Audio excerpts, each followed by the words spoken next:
What's up YouTube? It's Clash Cory and the Clash Mini update is out. Let's go. But with the update came some huge balance changes that is really going to shake up the meta. Almost every hero got a balance change, and a lot of the best and worst minis got balance changes as well. So we're going to completely go over that, show gameplay of how those new minis and heroes are going to be. But there was also 6 other new skins coming to the update besides the Candy Elf skin that we already showed. So we're going to show off those new skins as well. Let's do it.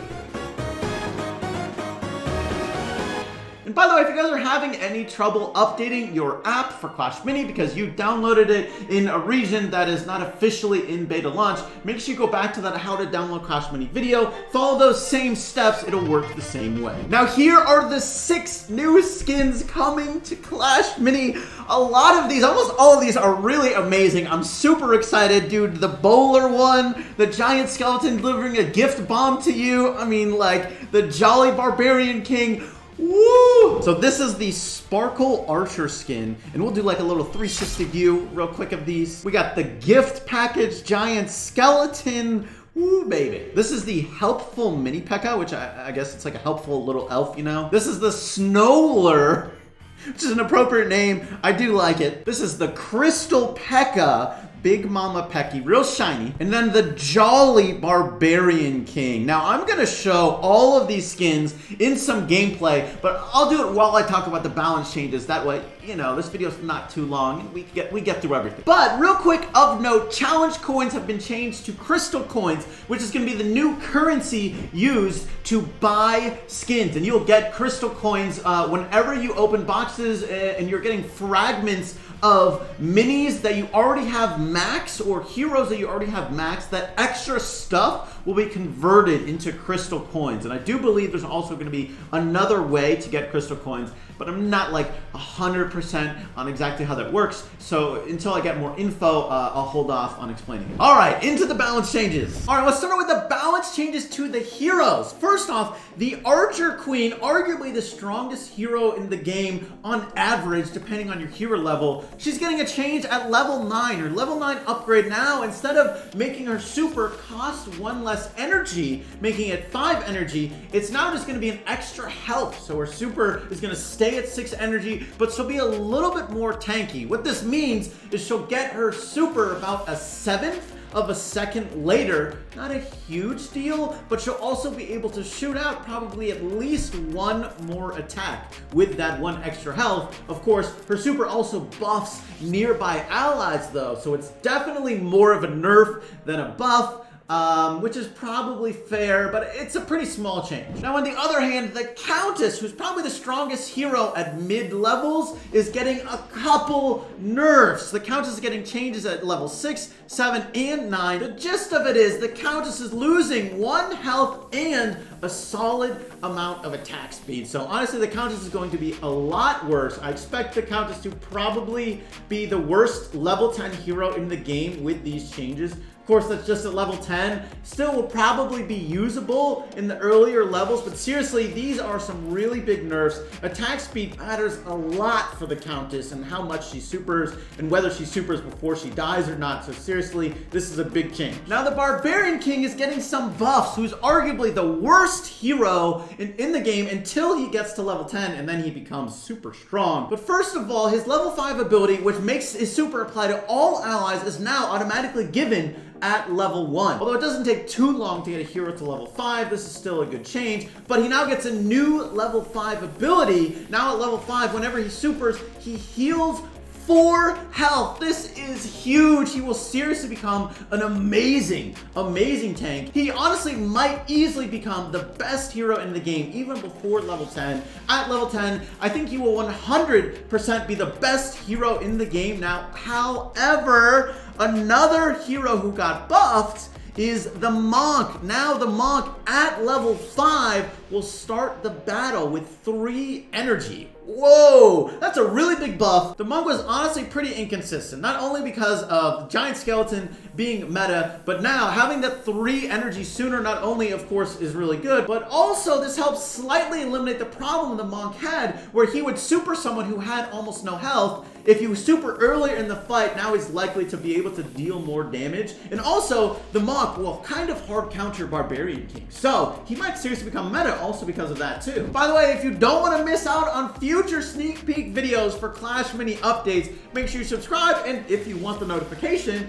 you know, hit the bell. Thank you. All right, now for the minis that got some big balance changes. And let's start out with the nerfs to some of the best units in the game. Then we'll go over how some of the worst ones got buffed. The giant skeleton is getting hit with the Nerf bat, but it's not a huge Nerf bat, it's a foam bat. He's still getting a nerf. His bomb explosion delay is getting increased from 1 second to 2 seconds, so you might be able to get like 1 more attack in, or maybe you can have enough time to get your super off. That's the hope here. It's really not a big nerf though. But now the stun duration of a level 0 giant skeleton is reduced from 1.5 seconds to 1 second. So before we thought it was a bug where it wasn't supposed to stun at all. Now it's part of his base kit, but it's only gonna last 1 second instead of a second and a half. So he is getting a small nerf bat, but as I kind of said, it's kind of a foam nerf bat. He is very much still going to be viable, especially with the monk getting a buff. The giant skeleton is still amazing versus the monk and any other melee troops. So he'll still be meta, honestly. But you should feel good about this one. The best unit in the game, the Electro Wizard, is getting hit with a real nerf bat.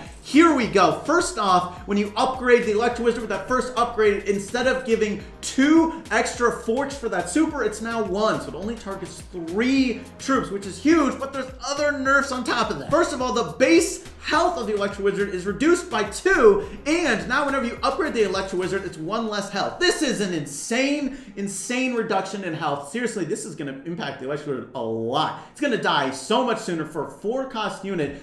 It is not going to feel very tanky, which is maybe appropriate because he did feel pretty tanky for a backline unit. But there's more nerfs. There's a small attack speed nerf, and the stun duration of that super is reduced by ½ a second as well. So honestly, 4 really solid nerfs to the Electro Wizard. I'm actually kind of afraid if the Electro Wizard is even going to be viable. I think he probably still will be, but for a 4-cost, I actually think he might not be very good. All right, another super annoying unit that's getting nerfed is the Bowler. A couple stuff is happening. First of all, attack speed reduction, pretty small, not going to be a huge impact, but to be honest, rip the super ability of the Bowler. You're never going to get it. On top of that, the Clash ability is getting a couple nerfs. First of all, the casting time of that Clash ability is getting increased by 1/4 of a second. I'm not sure if this will allow some units to possibly dodge that Clash ability now or not, but it's also getting nerfed with the stun duration being reduced by ½ a second. Used to be 2 seconds stun duration, now it's 1.5 seconds. This is definitely pretty good. Also, another nerf on top of that, actually, the second ability upgrade of the Bowler used to add on 3 seconds stun duration, although I think it was bugged. It's now an extra 2 seconds stun duration.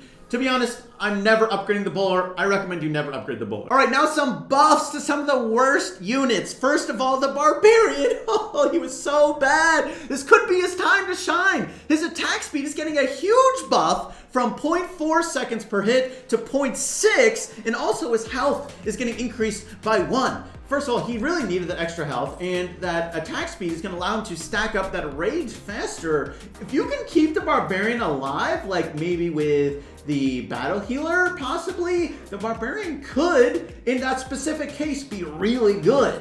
Otherwise, I'm not sure if he'll survive long enough to become really good, but he has potential now. Speaking of healing, the Healing Ranger is getting a buff. The super cost is being reduced by 1, from 5 energy to 4. What this means is now the Healing Ranger should super about 9 seconds into the battle, assuming it's not getting stunned before that. So honestly, I still don't think the Healing Ranger is going to be good whatsoever, but I do think it might be viable because now it will actually cast. And I mean, still 9 seconds will have passed though, so Yeah, I don't know. I mean, she's still gonna miss some of her supers, so yeah, I really don't think she'll be good. But another healer got buffed is the Battle Healer. First off, a health increase by 1, so a little bit more tanky, but also an attack speed increase from 0.45 to 0.6. That attack speed will help the Battle Healer get that super sooner, and of course just deal more damage. So I actually think this is a really solid buff. One of the big weaknesses of the Battle Healer was it just took too long to get that super. I still think it might take too long for the Battle Healer, but I do think she should probably be viable. I don't think she'll be very good, but maybe you can build a specific deck and be successful. And my favorite unit, the Lumberjack, is getting 2 solid buffs. First off, a health increase from 9 health to 11 health, which makes him the highest health 3 cost unit in the game. 1 more than Giant Skeleton, and also an increase to how much speed your troops would gain from 0.1 to 0.15. So, I mean, technically a 50% buff to the Rage Potion, which is amazing. So, seriously, the Lumberjack is 100% going to be meta because of this change, mostly because of the health buff. He's seriously going to be a really solid tank, actually. Although, admittedly, if you want the Lumberjack to be an S tier unit, you will definitely need that 3rd star upgrade. But with that, he might possibly be able to be an S tier unit. We'll see. There is an arena change, but before that, the Dart Goblin is getting a small buff, getting 1 extra health. I do think this is kind of needed. I felt like the Dart Goblin was just dying too soon before anything happened. I honestly think the Dart Goblin might need a range buff as well, but still definitely won't be a really good unit, but will be viable. Now this change is huge. Electro Valley is getting a change. The Electro Tile used to give 4 energy, now it gives 2. This is an insane change. Electro Wizard, goodbye. Also, Bowler, goodbye. That was one of the main reasons to use Bowler, was to stun whoever was on that Electro Tile. Also, a small nerf to Archer Queen as well. That was her best arena by far. So actually, this is a huge, huge change. Here's a graphic of all the balance changes at once. Feel free to screenshot it, share it with your friends. Well, if you enjoyed this, check out more great Clash Mini videos right over there. Thanks so much for watching, and I'll catch you later. Peace!